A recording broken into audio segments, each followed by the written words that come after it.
Monday, October 28th, 5:11 a.m. Hi.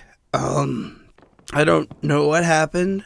I know I was outside. I remember getting ready to go out into the fog. And I don't know. I woke up back here in the house. I'm laying on the floor in the in front of the fireplace, and I'm all cut up and banged up, and I'm bleeding from a bunch of places. I lost one of my shoes, and my pants are ripped in half, and they were hanging from one leg. So whatever happened, I also have no dignity left, I suppose. Yeah. Phone history says I called. Suppose it's too much to hope you call back. I'm gonna lay down. I'm gonna lay down for a few more minutes before I figure out what I'm gonna do. Bye. Monday, October 28th, 8:49 a.m. Okay, feel a little better after sleeping for a bit. I had a horrible nightmare. I was lost in the fog. Then I couldn't find my way back to the house, and the trunk kept popping up, and it would open, and there were really awful things in the trunk, and they were trying to pull me inside. Oh, you know what? I'm gonna lay down some more. I don't feel so good. Monday, October 28th, 11:02 a.m.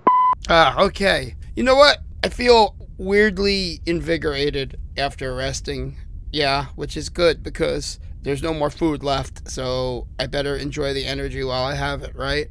For the record, if anyone listens to this, I tried to call my parole officer.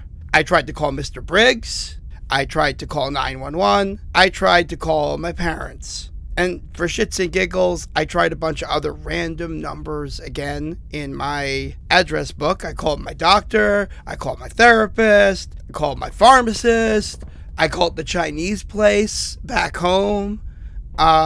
It's the same thing. None of the calls go through, except now, instead of the usual bullshit of getting like a busy signal or hearing a bunch of clicks and the call dropping or just static, instead of that, I hear the sounds of people sobbing or laughing or whispers. So, yeah, I'm way past rationalizing whatever is happening in this place. This is clearly supernatural. I've been here for weeks, and I've been trying to make excuses. I've been trying to make up logical reasons for things to be the way they are. I've been trying to pass it off as me just being crazy and losing my mind, after everything I've been through. Maybe guilt, isolation, being sick, but let's face it, I am not imaginative enough. I'm not creative enough to come up with all the bullshit that I've been experiencing. So this is a haunted house. I don't know what else to call it. So I'm in a haunted house, and it doesn't want to let me leave. So I may as well make myself comfortable for now. And I know what I'm going to do. I'll call you back in a little bit. Monday, October 28th, 3 p.m. I'll be frank, I don't give a shit what happens to this place. I risked lighting a fire in the fireplace because if the house burned down, I just don't care anymore. I just flat out don't care. But when I was clearing fireplace out, I found the remains of a partially burned journal mixed in with some old wood. It was mostly impossible to read. It was just destroyed. But there was a couple of little scraps, and let me read this to you. This is the little bit I can read. August 5th, 1918. I've struck a bargain with the foul creature. Outside of our tiny sphere, such beings live beyond primitive notions of morality. To look upon the thing for long is unbearable, a grotesque, churning mass of darkness. It lacks a physical form, but it craves one. I risk madness to become a true magician. So there's that. Rest of it was all burned. I couldn't read it. And speaking of fire, part of me feels like the obvious solution here is just to burn this whole fucking place down. Starting with that goddamn trunk. Douse that thing in kerosene and light it up. But I don't know. Something just won't let me do it. I think maybe before this is all over, I need to see what is inside there. I need to pop the trunk open and look at the thing that has caused all of this shit and know what it is. Because, you know, it's becoming more and more clear that your uncle Siegfried is what's haunting this place. Or maybe whatever your uncle Siegfried summoned. Jesus Christ, I sound like I'm talking Dungeons and Dragons bullshit, but that's what this is, right? Ghosts and demons. Everything points to that.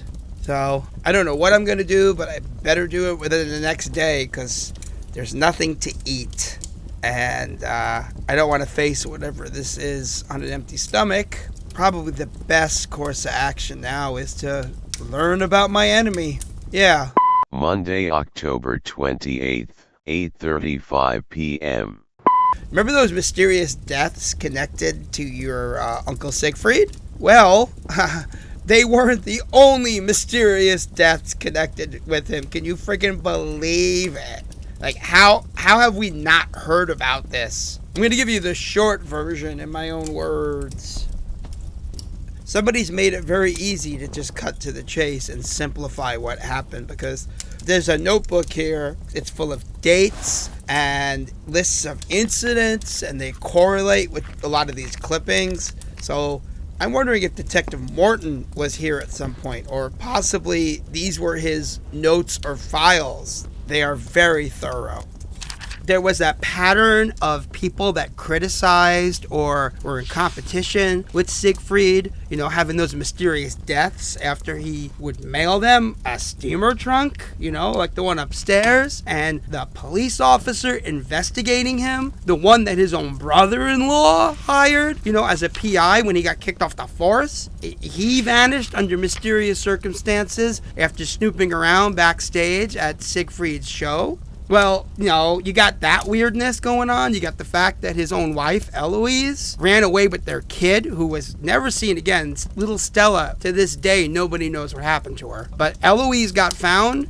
They committed her to a mental institution because she was raving mad and saying Siegfried was a real wizard and summoning demons and was going to kill her and the kid, right? So you got all that crazy, and then you get this crazy, all right? This is the kind of thing you would expect to have been on one of those, like, I don't know, true crime podcasts. Apparently, later in his career, audience members that volunteered to be in his tricks on stage, a lot of them started to get weird illnesses, and most of them died. Yeah, it was almost always those poor suckers that he convinced to come up and get into the cabinets that he would cut up into sections like cubes, and you know, he would mix up the cubes and reassemble them wrong and mix people's body parts together, and then he'd fix them all up and, you know, reassemble them and, you know, take a bow, and they'd all laugh and go home, right?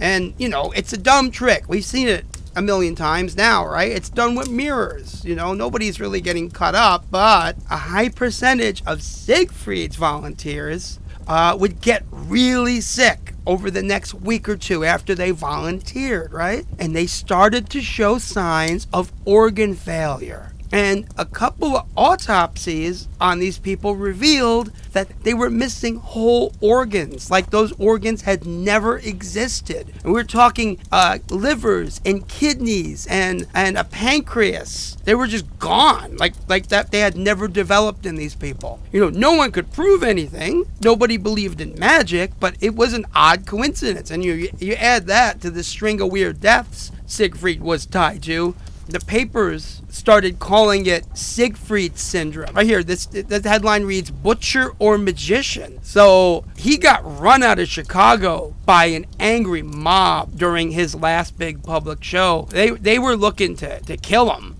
He couldn't get bookings. He received death threats. So he went into hiding, and Siegfried, he changed his stage name frequently to get gigs. Somebody here was tracking him because there's a notebook with a list of venues and dates, and it says aliases, and there's a list of other names it looks like Siegfried used, where he was performing out at county fairs and little carnivals. I mean, this is a guy who was performing at, huge opera houses, sold out shows in big cities, and now he's in little podunks, little farm towns out in the middle of nowhere. His final show was in a town hall in a little town in Wyoming, and by that time Siegfried had changed his name to the Fabulous Thurston. So as usual, he got sealed inside a trunk on stage. They wrapped it with chains, and there was another trunk hanging from the ceiling of the town hall.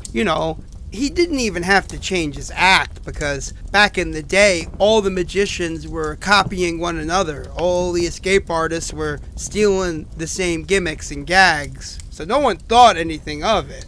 A guillotine was set up over the trunk, and it was going to slice the trunk in half if he didn't escape in time. The lights went out. The theater went completely dark for long enough that people were starting to panic. All the lights came on, and the trunk that was on the stage, the one that Siegfried had gone and sealed himself into, it was gone. It just vanished. And when they opened the trunk hanging over the audience, it was empty. And nobody ever saw Siegfried again. Later on, it becomes a story when people figure out that this magician who vanished under a fake name was the real Siegfried, right? And the consensus is that he killed himself, that he committed suicide. He went someplace to commit suicide because it leaks that he'd been diagnosed with cancer years ago. It was terminal. He was told that it had already spread to all of his organs. It was in his kidneys. It was in his liver. It was in his pancreas. It was just spreading throughout him. And doctors say it was a miracle that he'd been alive and functional for so long. He should have died years ago. It's amazing he was even able to stand, let alone be performing on stage. Some people call it miraculous. Some miracles are curses. I survived that car crash, right? Was that a miracle? Was that a curse? I don't know. I'm not doing so hot. So, right, that's the end of Siegfried. They never found his body. Maybe that's what I'm going to find when I tear open that trunk. Siegfried's corpse. And I don't know. In a lot of the stories you read, you find it and you free the spirit. Or maybe I bury it. Maybe I bury it in the backyard and all this ends. But I have a feeling that's a load of horse shit and there's going to be a lot more to it. So I'm going to do some more digging. I'm going to see if I can find something that help me beat this thing. It's funny. All my instincts are screaming for me to just set this place on fire and run like hell. But there's something in me that just won't let me do it. Could I finally be getting brave? I doubt it. Monday, October 28th, 11:48 p.m. So I was digging around and I found an interesting artifact. It's an old candy box. It's yellowed and it's warped. The cardboard is kind of falling apart. But there's a little card on it and it says, "To my dear sister Eloise, may this bring you joy." And of course the box of candy's empty, but the inside of the box, it looks like somebody went through a lot of trouble to scratch something out. And I have a theory. I'm taking out my black light. Yeah, on the inside of the box, in invisible ink showing up in the black light, is some kind of a weird design or pattern. There's symbols like that squiggle writing that's burned in the floor upstairs. There's like pictographs and a bunch of lines connecting everything. Someone knew this was there and somebody tried to obliterate it by scratching it out. That's what? Okay, I could swear for a moment the inside of the box of candy wasn't there. It was just a black rectangle. Like I could reach into the box through a window. I'm going to shine the light again. No. Oh, yeah. Yeah. If I shine the black light on that design at just the right angle, the bottom of the box of candy starts to vanish.